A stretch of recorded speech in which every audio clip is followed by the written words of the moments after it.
Good morning, good afternoon, and good evening, everyone. Today I will be summarising Sir Optimus International's global policy work for 2023. Next slide, please, Joe.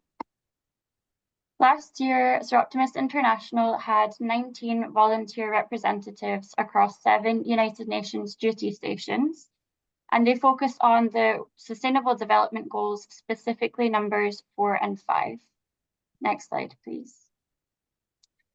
In New York last year, SI was appointed the role of Global Organizing Partner for the Women's Major Group at the UN, where our main representative, Betty Levy, facilitated global policy participation.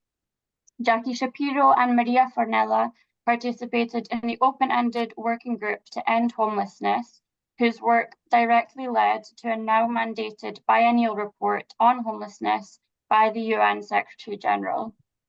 In March last year, the UN held its first water conference in 47 years, and Francis Zainuddin and Vanessa Triers, our 2 other representatives in New York, were focused on other issues like aging. Next slide, please. In Geneva, our team comprised Bert DeVos, Donatella Benjamin, and Stacey Chulik. They submitted reports to the UN Human Rights Council on gender equality and women's rights. They had a very high presence in those meetings, as well as at meetings on the Convention on the Rights of the Child, the CEDAW Committee, and also the International Labour Organization, to name just a few. Next slide, please.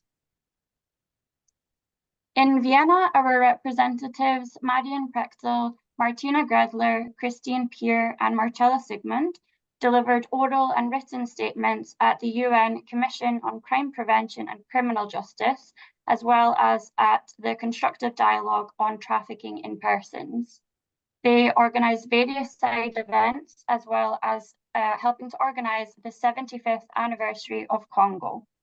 Next slide, please.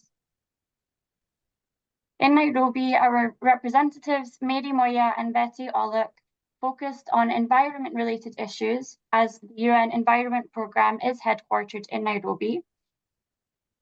SI is a member of the Women's Major Group in Nairobi also, and last year, this group stressed the importance of ensuring that diverse perspectives are ensured across all environmental policy, advocating for a treaty to cover the life cycle of plastics, by urging member states to really prioritize health and human rights.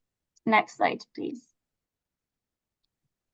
In Paris at UNESCO, our 3 representatives, Evelyn Parra, Marie-Christine Creus, and Rina Duprier, attended conferences on education, science, technology, arts, and culture.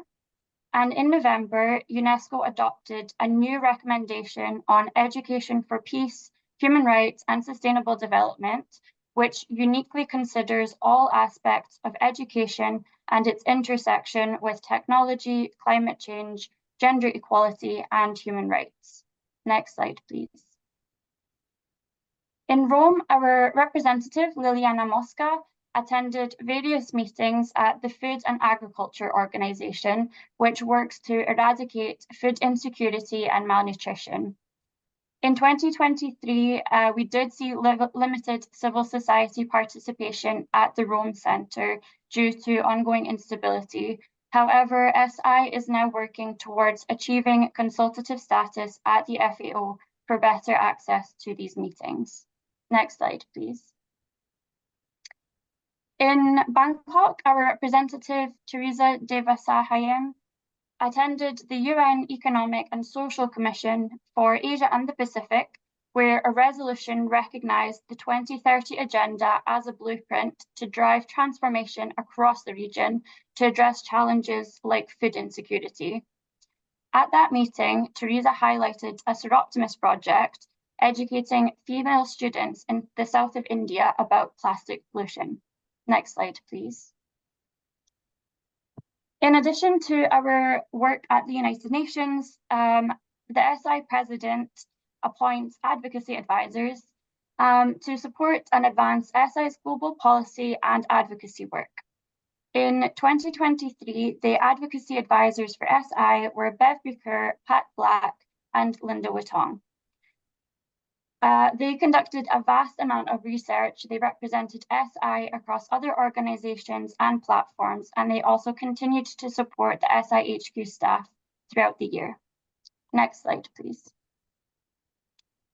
And just to give you a quick snapshot of what's happening so far in 2024, work has already commenced for the UN Commission on the Status of Women 69, which will be held next March. SI has submitted the UN High-Level Political Forum report for 2024, which highlights club projects from each of the 5 SI federations, as well as SI Foundation projects. Our UN representatives remain highly engaged at their respective UN centres, and some recent examples of that include SI hosting side events at the UN in both Vienna and in Geneva.